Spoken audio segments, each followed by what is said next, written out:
You join me here in the swing studio at Stoke Park, where I've just been testing out the new Mizuno MP-H4 long iron. It's a sort of hybrid replacement really for the MP-H4 range that they've just released. So it's forged and it has a hollow construction that's just designed to help launch it that little bit easier and also have that little bit of built-in forgiveness that a lot of good players are going to be looking for at that top end of the bag.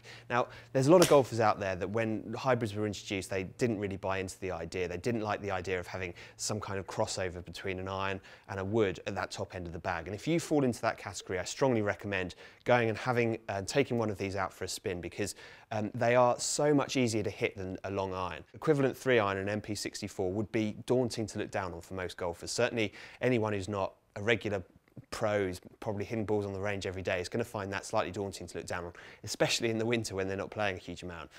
So this has the characteristics of a hybrid in terms of its forgiveness and its playability, that ability just to pop the ball up into the air, but it still looks like an iron, and sat behind the ball, it looks fantastic. You can hit it teed up, or I was hitting it off the deck and it was coming out so well.